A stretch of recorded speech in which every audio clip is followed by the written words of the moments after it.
Back again, viewers and subscribers. And you don't know the boy Yardman there. Yes, Arsenal drop another 6-0 again.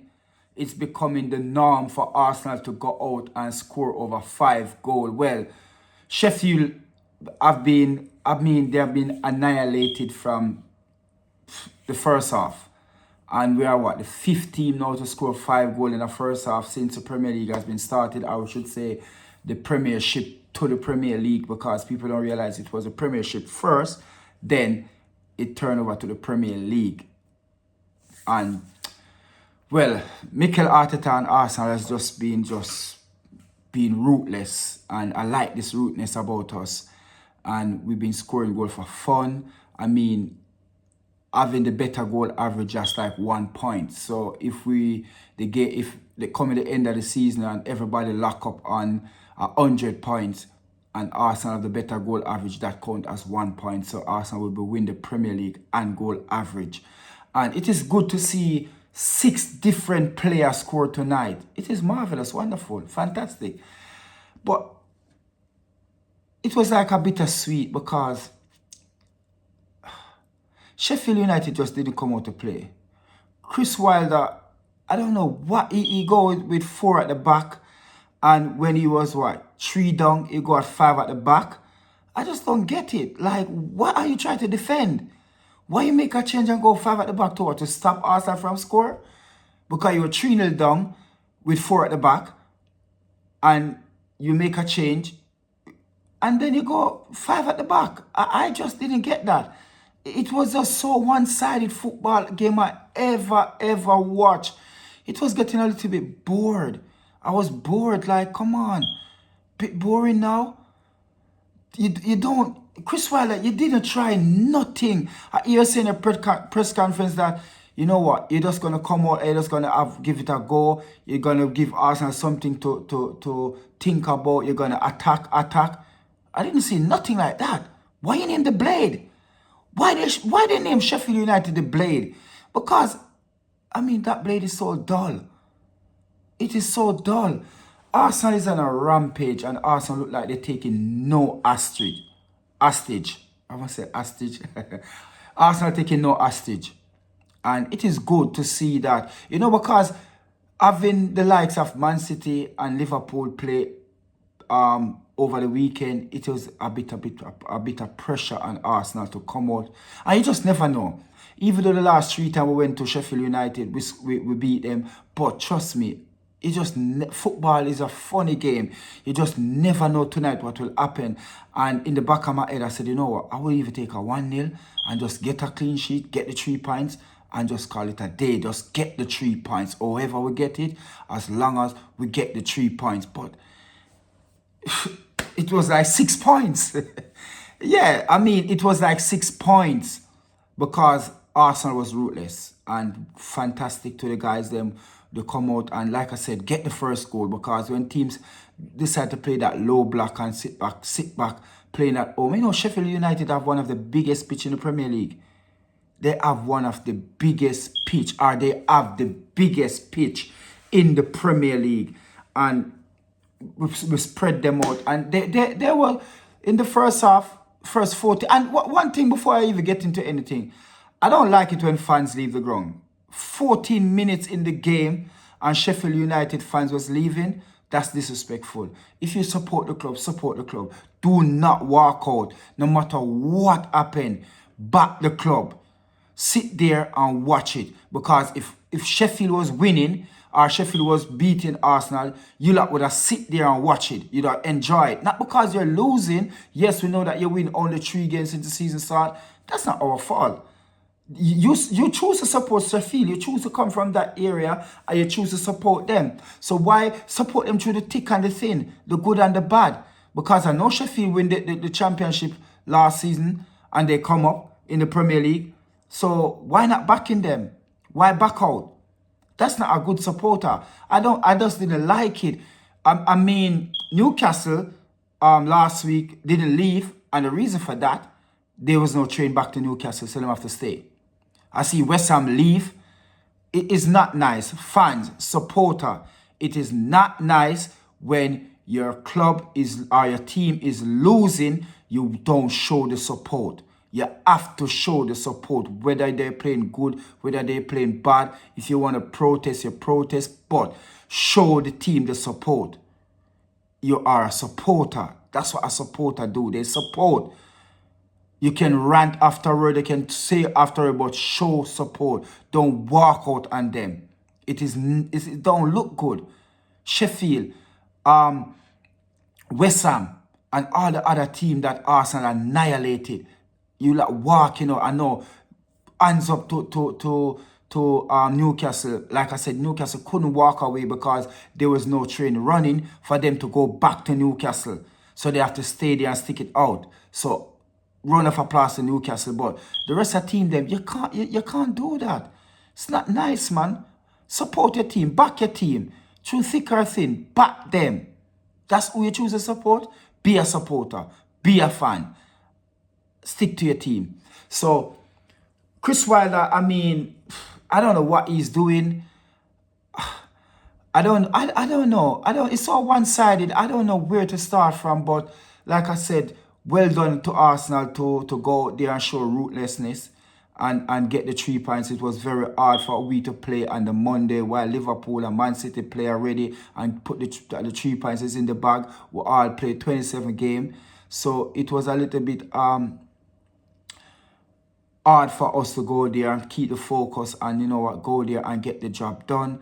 And hands up to Mikel Arteta. He's the first manager in Arsenal to score 5 goals in a first half. So, when him do good, I will always praise him when him do good, but I always want a trophy.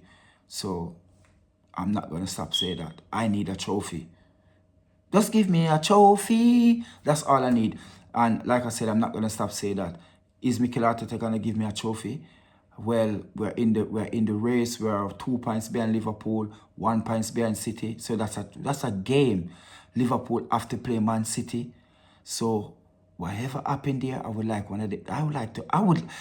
love to get a draw there. Or the worst of the worst is that Man City lose, because Liverpool is not strong at the moment. They got injury problem. They got kids playing. So anything can happen at any day. That they get they play. They get Nunez scored that last minute goal, at 99-minute goal.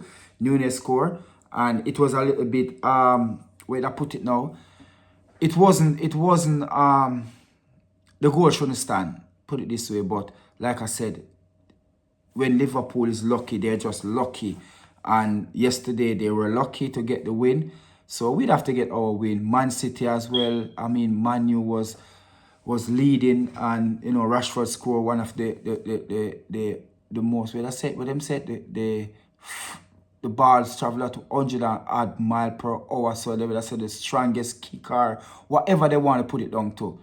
And after that, I don't know what Ten Hag was doing. Like he trying to defend a 1-0 against Man City when you don't have the ball. Man City have 85% of the ball. I don't get it. I just don't. I know people saying that you couldn't go out there and go man for man and go face up with Man City. Else I get, but for me, I'd rather you done that. Get beaten that way than sit back and try to defend a 1-0 against Man City away. It just wouldn't work. And you just give them the 3 points. Phil Foden scored 2 brilliant goals. I know people saying if the Premier League is supposed to end right now, a lot of people say that they will give him player of the season. But I don't see it like that. I see Phil Foden where Man City always have the ball. They will always look good.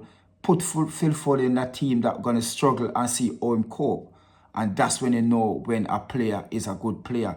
And I'm not going to say put it like Saka. There's plenty of times when Saka was 18, 19. Saka carried Arsenal on his back. Yeah. So I will always give Saka the praise over Phil Foden because he has done it when a team depend on him. There is no way if Phil Foden is supposed to get injured, Man City would be a big miss for them. It wouldn't be a big miss. I mean, Kevin De Bruyne, we know the likes of Rodri and Erling Haaland, they are bigger miss than, way, way bigger miss than Phil Foden.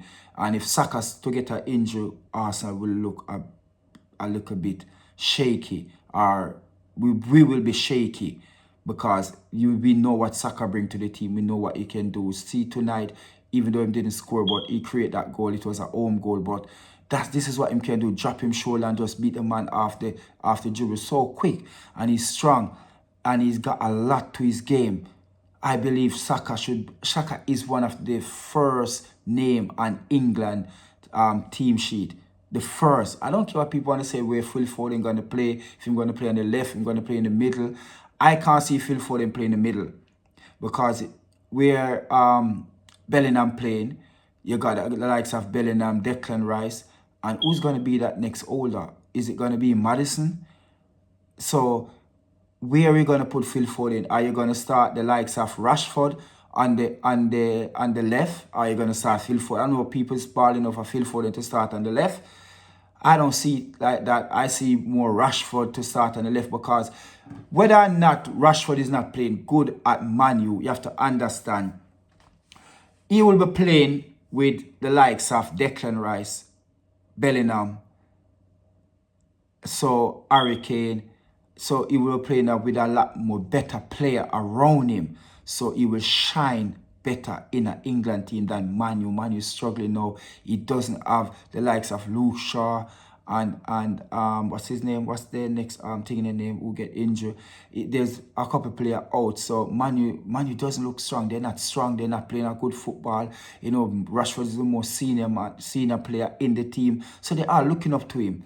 So all of these things you have to take in consideration, where people saying that the likes of Rashford, is he going to start? Is Garrett going to start Rashford, or should they play Phil Foden over on the left? Because Phil Foden cannot play through the middle, because it's just not going to work. It's not going to work. And, you know, either I'm going to use Henderson, depends on who in face, Henderson, Declan Rice, and it's going to be Bellingham with the likes of, I know you should have some form of creative in there. Is it Phil Foden going to be that number 10? I don't know. Because you have the likes of Bellingham playing the 8. Yeah, you have Harry Kane playing the 9. Is it Phil Foden at 8? No. Or a 10. I'm not sure where they're going to fit Phil Foden. But for me, I see more likely where Phil Foden would be a starter, because he can start on the right, and I would start him on the left. Jack Grealish is injured, I know that. So Rashford have to go. Rashford have to start. But not talking about England, but what we're saying here tonight was a good game for Arsenal. Like I said, we are 2 points behind Liverpool, 1 behind City, and we're in the title race. Today show that we're in it to win it, and anything could happen. Anything could happen. I'm always gonna say it. We're gonna play who play next? We're playing Brentford next at home, and then we'll have a 3 weeks break, because the next round is the FA Cup, and then have international break. So we'll have like 21 days to rest and to get our groove on. You know, or Stella get our groove. We need to get that groove on, because the next game we'll have is going to be Man City. So we have to, that 3 weeks that we get, we have to make it count. We have to work on set play. We have to work on strength. We have to work on technically. We have to work on so much things. We get that time to work on it, so to make sure when that time comes, we can beat City. Because not taking the 3 points off City would be catastrophic. Trust me, it will be that's it for us. Because if City go 4 points ahead of us, even if they went and go and beat Liverpool, it will be I can't tell you how bad it will be. So we have to go to see. Well, first thing first, we have to beat Brentford. We have to beat Brentford at home. We know Brentford is on a slide. We know Ivan Toney's back there, but we have to beat them first. So they are the first target ahead of us. We have to beat Brentford, and then we look to beat the likes of Man City. If we stand any chance of having any say in this Premier League, I'll make this Premier League go to the latter end, we have to do what we have to do. And that is beating Man City. I can't emphasize on it anymore. But we have to beat Man City because Man City is a big threat, massive threat to us. You understand? So people, big up on yourself when you don't know the boy Yardman there. We're there, people do the thing, so over and out. Don't forget to like, share, and subscribe, and leave a comment and tell me what you think about today's game. Don't have much to say on it. It's Sheffield United. They didn't come out to play. It was so one-sided. What more can we say about the game tonight? Well done to the Arsenal. 6 different players scoring tonight. It was so good. Big up to Arsenal. Big up Arteta. Keep on doing the good work. And let's see if we can take this Premier League title this season. There's nothing less than that. Take the Premier League title. So, people, big up on yourself. Like, share, and subscribe to the channel. We're there. I know the beep in the house, but we'll get rid of that, people. I know a lot of people telling me about the beep. But we'll get rid of that. But yes, people, it's just the fire alarm. So, big up on yourself, people. Good win for Arsenal. We just have to beat what's in front of us. We need to beat Brentford now. And then we beat City. It would have good if we beat City 3-1, 4-1. But it would have good if we make a statement there the next 4 weeks' time. Big up on yourself, people. We're over.